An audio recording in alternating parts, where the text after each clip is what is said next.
ಬೇಡದಿಲ್ಲ ಅಲ್ಲಲ್ಲಿ. ಈಗಾಗಲೇ ನೀವು ಸಾಕಷ್ಟು ಓಡಾಡಿ ನಿಮಗೆ ಸಾಕಷ್ಟು ಆಯಾಸವಾಗಿದೆ. ಮೊದಲು ಮನೆಗೆ ಹೋಗೋದಂತೆ. ನೀವು ಸ್ವಲ್ಪ ವಿಶ್ರಾಂತಿ ತೆಗೆದುಕೊಳ್ಳಿ. ಬೇಕಿದ್ರೆ ನಾಳೆ ಬೇಕು ಹೋದ್ರಾಯ್ತು. ಹೇಗಿದ್ರು ಕೂಡ ಅವರ ಮದುವೆ ಇರೋದು ನಾಳೆ ತಾನೆ. ಆಗಲ್ಲ ಮಾದೇವಿ, ಅವನು ಈ ಒಂದು 2 ದಿನ ಹಿಂದೆನೇ ದುಡ್ಡು ಕೇಳಿದ್ದ. ನಾನೇ ಹೋಗ್ಬೋದಾಗಿತ್ತು. ನಾಳೆ ಅಂತಂದ್ರೆ ಮದುವೆಗೆ ಅವಸರ, ಆ ಅವಸರದಲ್ಲಿ ಏನೋ ದುಡ್ಡು ಕೇಳೋದು ನನಗೆ ಮರ್ತಿರ್ಬೋದು.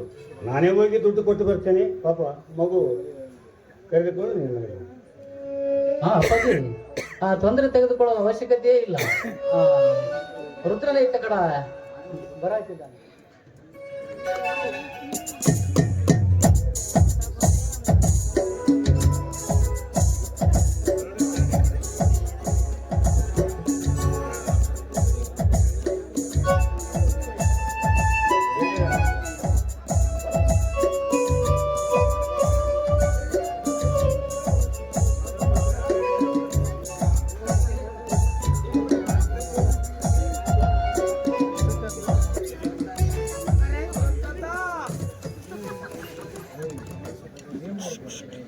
ಅಬ್ಬರೇ, ಏನೆಲ್ಲ ತಾಯಿ ಮಗ ಎಲ್ಲರೂ ಕಲ್ತು ಬಿಟ್ಟು ದೇವಸ್ಥಾನ ಕೊಟ್ರು ಅಥವಾ ಏನಾದ್ರೂ ಸಮಸ್ಯೆ ಬಗೆಹರಿಸಕ್ ಬಂದಿದ್ರ? ಎಲ್ಲ ಊರು ಮಂದಿ ಸಮಸ್ಯೆ ಬಗೆಹರಿಸೋದ್ರೊಳಗ ನಮ್ಮನೆ ಸಮಸ್ಯೆನೇ ನಾವು ಬಗೆಹರಿಸೋ ದೊಡ್ಡ ಸಮಸ್ಯೆ. ಅಯ್ಯೋ, ಏನೆಲ್ಲ ಯಾಕೋ ನಮಗೆ ವಯಸ್ಸಾಯ್ತು. ನಮ್ಮೆಲ್ಲ ಆಸ್ತಿ ವ್ಯವಹಾರ ಎಲ್ಲ ನಮ್ಮ ಮಹಾಂತೇಶ್ವರಿಗೆ ವಹಿಸಿ ರಾಮ ಕಾಶಿಗೋ ವಿಶ್ವಾಸಕ್ಕೋ ಎಲ್ಲೋ ರಾಮ ದೇವರ ಕೃಷ್ಣ ಅಂದ್ಕೊಂಡು ಕೂತ್ಬಿಡೋಣ ಅಂತ ಮಾಡಿದ್ವಿ ಅಷ್ಟೇ. ಅಷ್ಟರೊಳಗ ನೀನು ಬಂದಿ ದೂರನೇ ಹೋಗ್ಬೇಕೇನೆ. ಆಯ್ತು ಬಿಡ್ರಿ, ಹೆಂಗೋ ಅಲ್ಲಿದ್ದಷ್ಟು ದೂರ ತನಕ ಬಂದಿದ್ರ. ಇಲ್ಲೇ ಮನೆ ಸಮೀಪ ಇದೆ. ಮಾಂತೇಶಬ್ದಾನಿ ಕೂಡ ನನ್ನ ಮನೆ ನೋಡಿಲ್ಲ ಒಂದ್ಸಲ ಆದ್ರೂ. ಎಲ್ಲರೂ ಬಂದು ನನ್ನ ಮನೆಯಾಗ ಸ್ವಲ್ಪ ತಂಪು ಪಾನೀಯ ಮಾಡ್ಕೊಂಡು ಹೋದ್ರೆ ಪಾವನ ಆಗ್ಬೋದು ಅಂತ ನನ್ನ ಮನಸ್ಸಾಗಿತ್ತು. ಬೇಡಪ್ಪ ರುದ್ರಣ್ಣ, ಈಗಾಗಲೇ ಅವರು ತೋಟ ಎಲ್ಲ ಸುತ್ತಾಡ್ಕೊಂಡು ಬಂದು ಅವ್ರಿಗೆ ಸಾಕಷ್ಟು ಆಯಾಸವಾಗಿದೆ. ನಾವೀಗ ಮನೆಗೆ ಹೋಗ್ತೀವಿ. ಹೇಗಿದ್ರು ಕೂಡ ನಿನ್ನ ಮಗಳ ಮದುವೆ ಇರೋದು ನಾಳೆ ತಾನೆ. ಹೌದು, ಎಲ್ಲರ ಮಟ್ಟಿಗೆ ನಾಳೆನೇ ಬರ್ತೀವಿ. ಅಷ್ಟ ಮಾಡಿ. ಈಗ ಎಲ್ಲ ಬಂದಿದ್ದಾರೆ. ಬಂದು ಅವಾಗಲೇ ರಾಮಲಿಂಗೇಶ್ವರ ದೇವರ ಗುಡಿ ಒಳಗೆ ಹೇಳ್ಕೊಂಡಾರಿ. ನೀವು ಆದಷ್ಟು ಮಟ್ಟಿಗೆ ಅದನ್ನೇನೆಲ್ಲ ಮುಗಿಸ್ಕೊಂಡು ಬಂದ್ಬಿಡ್ರಿ. ನಾವು ನಿಧಾನ ಬರ್ತೀವಿ. ಮದುವೆ ಮುಂಜಿ ಅಂದ್ಮೇಲೆ ಸ್ವಲ್ಪ ಬೀಗ ಸ್ಥಳದಲ್ಲಿ ಸಣ್ಣ ಪುಟ್ಟ ಗಲಾಟೆ ಬರ್ಬೋದು. ಒಬ್ಬರ ಕಡೆಗೆ ಬುದ್ಧಿ ಕೊಡ್ಬೇಡ. ಇಲ್ಲ ಇಲ್ಲ, ನೀವು ಇರ್ತೀರಲ್ಲ ಎಲ್ಲ ನಡ್ಸ್ಕೊಂಡು ಹೋಗೋರು. ಎಲ್ಲ ಬಂದ್ ಬೀಗರಿಗೆಲ್ಲ ವ್ಯವಸ್ಥೆ ಮಾಡ್ಕೊಂಡು ನೀವು ಮಾಡೋಣ. ಬರ್ತೀನಪ್ಪ, ಬರ್ಲಮ್ಮ.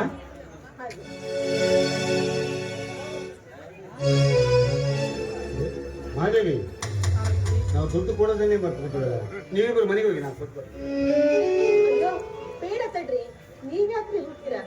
ಮಹಾಂತೇಶ ಇಲ್ಲಿ ಇದ್ದಾನಲ್ಲ, ಅವ್ರ ಹತ್ರ ಹಣವನ್ನು ಕೊಟ್ಟು ಅವನಿಗೆ ಹೋಗಿ ಕೊಟ್ಟು ಬರ್ಲಿ. ಅಪ್ಪಾಜಿ, ನೀವೆಲ್ಲ ಆಯಾಸಗೊಂಡಿದ್ದೀರಾ, ನಾನೇ ಹೋಗಿ ಕೊಟ್ಟು ಬರ್ತೀನಿ, ಕೊಡಿ. ಎಲ್ಲಿ ಅಂತ ಹೋಗ್ತೀಯಪ್ಪ? ನೋಡು, ಸೀದಾ ರುದ್ರನ ಮನೆಗೆ ಹೋಗು.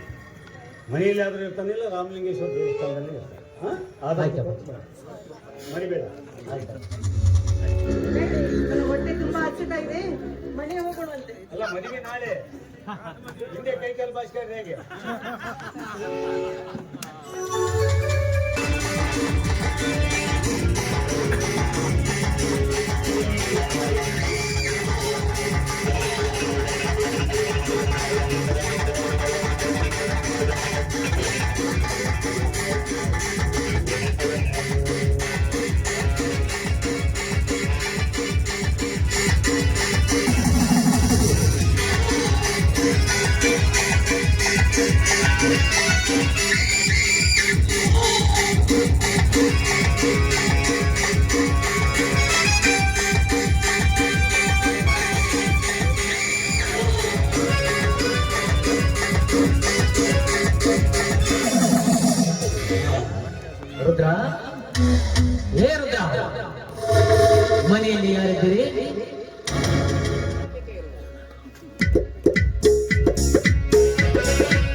ನಾಚಿಕೆ.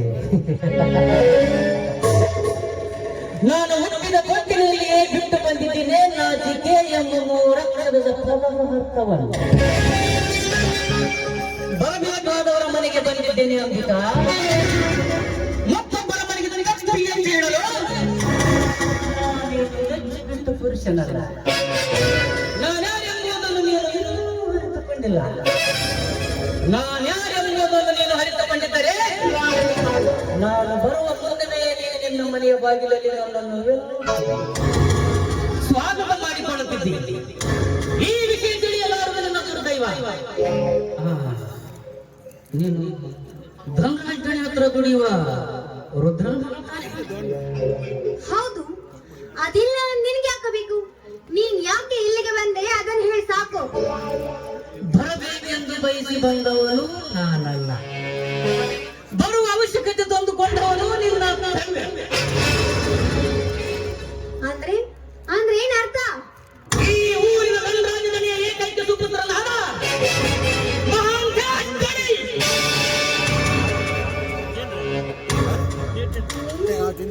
ನೀನು ಧನರಾಜಧಾನಿ ಮಗ ಮೌಂತೇಶ. S S S. ಯಾಕೆ ಮೈಯಲ್ಲಿ ಹರಿಯುವ ರಕ್ತ ಎಪ್ಪುಗಟ್ಟಿದೆ? ಇಲ್ಲ, ನಿಂತ ನೆಲವೇ ನಂಬದಂತಾಯಿತೆ. ಅಥವಾ ಮಾತನಾಡುವ ನಿನ್ನ ನಾಲಿಗೆ ಏನಾದರೂ ನಾಚಿಕೊಂಡಿದೆ? ಅಂಬಿಕಾ, ನಾನು ನಿನ್ನನ್ನು ಪ್ರೀತಿ ಬಯಸಿದ್ದು ತಪ್ಪಾಯಿತೆ? ತಪ್ಪಾಗಿಲ್ಲ. ನಿನ್ನನ್ನು ಕಂಡು ನನಗೆ ತುಂಬಾ ದುಃಖವಾಗ್ತಾ ಇದೆ. ಯಾಕೆ? 10 ಜನರಿಗೆ ಬುದ್ಧಿ ಹೇಳುವ ಶಿವಶರಣ ಮಠದಲ್ಲಿ ಪಾಠ ಹೇಳುವ ಗಿಳಿ ಹುಟ್ಟಲಿಲ್ಲ. ಎಲುಬುತ್ತಿರುವ ನಾಯಿ ಹುಟ್ಟಲಿಲ್ಲ ಅಂತ ಸುಮ್ಮನಿದೆ.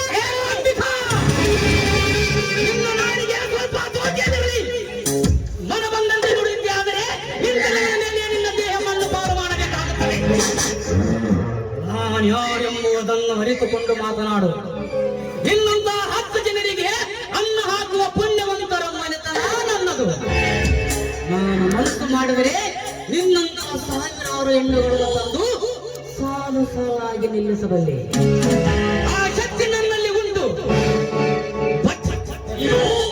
ನಿನ್ನ ಕಟ್ಟಿಕೊಳ್ಳಬೇಕೆಂಬ ಕೆಟ್ಟ ಗುಣ ನನ್ನಲ್ಲಿ ಹಠ ಮಾಡಿ ನಿಂತಿದೆ. ಯಾಕೆ? ನಾನು ಅಷ್ಟೊಂದು ರೂಪವಸಿಯನ್ನು ಈ ಲड़की क्या नूर है, ये नूर में मेरा प्यार है, प्यार करने के लिए तो अभी तो नदी पार है. ಅಂಬಿಕಾ, ನಿನ್ನ ರೂಪ ಲಾವಣ್ಯ ನನ್ನನ್ನು ಮೂರ್ಖನನ್ನಾಗಿ ಮಾಡಿಬಿಟ್ಟಿದೆ. ನಿನ್ನ ಯೌವನದ ಬಳಿಯಲ್ಲಿ ಅಂಬಿಗನಾಗಿ ಈಜಬೇಕೆಂಬ ಹಂಬಲ ನನ್ನ ಮನದಲ್ಲಿ ತುಂಬಿ ನಿಂತಿದೆ. ನಿನ್ನ ಪ್ರೀತಿಯ ಅರಮನೆಯಲ್ಲಿ ಮಹಾರಾಜನಾಗಿ ಮೆರೆಯಬೇಕೆಂಬ ಹುಚ್ಚುತನ ನನ್ನಲ್ಲಿ ಕಿಚ್ಚಾಗಿ ಕಾಡುತ್ತಿದೆ. ನನ್ನ ಮನಕ್ಕೆ ಎಷ್ಟು ಎಚ್ಚರ ಹೇಳಿದರೂ ನಿತ್ಯ ಹೆಚ್ಚಾಗುತ್ತದೆ ನಿನ್ನ ಅಂದ ಚಂದ.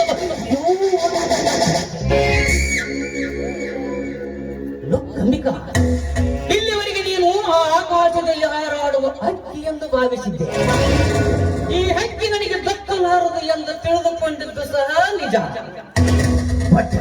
ದಕ್ಕಲಾರದ ಹಕ್ಕಿಯ ಗೂಡು ನನ್ನ ಅರಮನೆಯ ಪಕ್ಕದಲ್ಲಿ ಇದೆ ಎಂದು ನಾನು ತಿಳಿದಿರಲಿಲ್ಲ. ಈಗ ನೀನು ನನ್ನ ಅರಮನೆಯ ಪಕ್ಕದಲ್ಲಿ ನಿಂತು ಮಾತನಾಡುತ್ತಿರುವ ಅರಗಿಣಿ ನೀನು.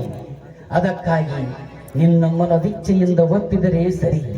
ಒಂದು ವೇಳೆ ಒಪ್ಪದೆ ನಿನ್ನ ದೇಹವನ್ನು ರಣ ಹತ್ತಾಗಿ ಕುಕ್ಕಬೇಕಾಗುತ್ತದೆ. ಎಚ್ಚರ. ಹಾಯ್ ಮುಚ್ಚ ಮೂರ್ಖ. ಮನ ಬಯಸಿದ ದೇಹವನ್ನು ಕುಕ್ಕಲು ಇದೇನು ದೇವದಾಸಿಯ ಹಕ್ಕಿ ಅನ್ಕೊಂಡ್ಯಾ? ದೇವರಿಗೆಂದು ಮೀಸಲಾಗಿಟ್ಟಿರುವ ಪವಿತ್ರ ಹಕ್ಕಿನಾದ ನನ್ನನ್ನು ಕುಕ್ಕಲು ಬಂದಿದ್ದೆ. ಆದ್ರೆ ನಿನ್ನ ರೆಕ್ಕೆಯನ್ನೇ ಕತ್ತರಿಸಬೇಕಾಗುತ್ತದೆ. ನೋಡು ಮಾದೇಶ್, ಒಂದು ಮಾತು ಹೇಳ್ತೀನಿ ಕೇಳು. ಪ್ರೀತಿ ಇಲ್ಲದ ಹೆಣ್ಣನ್ನು ಅತ್ಯಾಚಾರಗೊಳಿಸಿದ್ರೆ ಉಪ್ಪಿಲ್ಲದ ಅಡುಗೆಯನ್ನು ತಿಂದಂತೆ ಸರಿ. ಮನಸ್ಸಿಲ್ಲದ ಹೆಣ್ಣನ್ನು ಮದುವೆಯಾದರೆ ಗಟಾರದ ನೀರಿಗೆ ಗಂಧದ ಎಣ್ಣೆಯನ್ನು ಚೆಲ್ಲದಂತೆ ಸರಿ. ಇವೆಲ್ಲ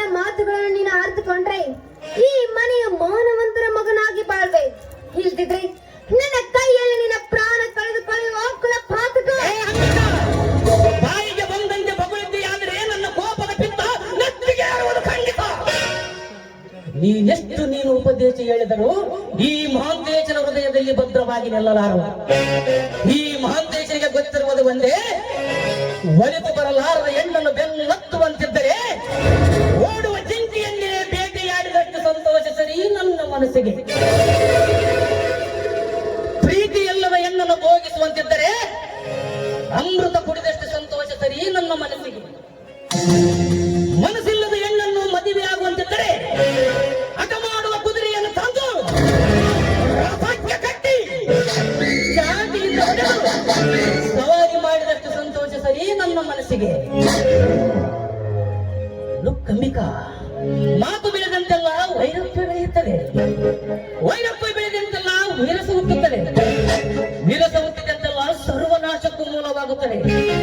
ಸರ್ವನಾಶವಾದರೂ ನನಗೂ ನಿನಗೂ ಯಾರಿಗೂ ಉಪಯೋಗವಾಗಲಾರದು. ಅದಕ್ಕಾಗಿ ಈ ಸಮಯದಲ್ಲಿ ನಾವಿಬ್ಬರು ಸರಸವಾಡುವುದು ಉತ್ತಮ. ಹೌದಾ Yes.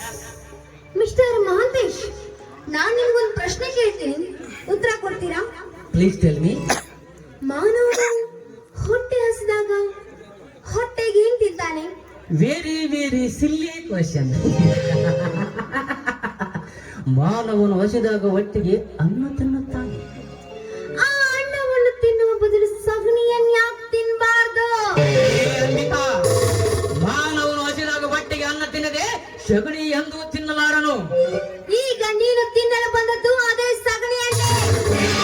ಹಸಿದ ಹೊಟ್ಟೆಗೆ ಅನ್ನ ಬೇಕು, ಗಂಡಿಗೊಂದು ಹೆಣ್ಣು ಬೇಕೆಂದು ಹೆಂಡತಿ ಎಂಬ ಹೆಣ್ಣನ್ನು ಸೃಷ್ಟಿಸ್ತಾನೆ ಬ್ರಹ್ಮ. ಅದನ್ನು ತಿಳಿಯದೆ ಪರ ಹೆಣ್ಣಿನ ಮೇಲೆ ಕಣ್ಣು ಹಾಕಿದರೆ ಸಗಣಿಯನ್ನು ತಿಂದಂತೆ. ಸಾಕು ನಿಲ್ಲಿಸಿದ ವೇದಾಂತವನ್ನ. ನಾನು ನಿನ್ನ ವೇದಾಂತ ಕೇಳಲು ಬಂದಿಲ್ಲ. ಈಗ ಒಂದೇ ಒಂದು ನಿರ್ಧಾರ ಮಾಡಿದ್ದೇನೆ, ಎರಡರಲ್ಲಿ ಒಂದಾಗಬೇಕು. ಏನಾಗ್ಬೇಕು? ನಿನ್ನ ಯೌವನದ ಒಳೆಯಲ್ಲಿ ಅಂಬಿಗನಾಗಿ ಈಜಬೇಕು ಒಂದು, ಇಲ್ಲ ಈ ಕ್ರಿಸ್ತುವಿನಲ್ಲಿ ನನ್ನ ಪ್ರಾಣ ಕಳೆದುಕೊಳ್ಳಲೇಬೇಕು ಒಂದು. ಲೇ ಅಂಬಿಕಾ, ಹೆಚ್ಚಿನ ಸಮಯ ನಿನಗಿಲ್ಲ, ಸ್ವಲ್ಪ ಯೋಚಿಸು. ಅಂತೂ ಇವನು ನಿರ್ಧಾರಕ್ಕೆ ಬಂದಿದ್ದಾನೆ ಅಂತ ಕಾಣುತ್ತೆ. ಇಂಥ ಸಮಯದಲ್ಲಿ ನಾನು ಇವನ ಶತ್ರು ಆಗೋದಕ್ಕಿಂತ ಜಾನತನದಿಂದ ಪಾರಾಗುವುದೇ ಒಳ್ಳೆಯದು. ಹೌದು. ಹಾ ಮಾತೇಶ್, ಏನ್ ಮಾತೇಶ್ ನೀವು ಇಷ್ಟೊಂದು ಪ್ರೀತಿಸ್ತೀರಾ ಅನ್ನೋದು ನನಗೆ ಗೊತ್ತೇ ಆಗಿಲ್ಲ. ಪ್ರೀತಿಗಾಗಿ ಪ್ರಾಣ ತೆಗೆಯಲು ಸಿದ್ಧರಿದ್ದೇನೆ, ಪ್ರಾಣ ಕಳೆದುಕೊಳ್ಳಲು ಸಿದ್ಧರಿದ್ದೇನೆ. ನೋಡಿ ಮಾತೇಶ್, ನಾಳೆ ನಮ್ಮ ಮದುವೆ ನಿಂತು ಹೋದ್ರೂ ಚಿಂತೆ ಇಲ್ಲ.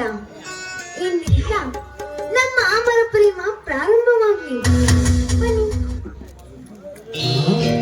ಈ ಮಾತು ಸತ್ಯವೇ? ಇದರಲ್ಲಿ ಯಾವ ಮೋಸವಿಲ್ಲ.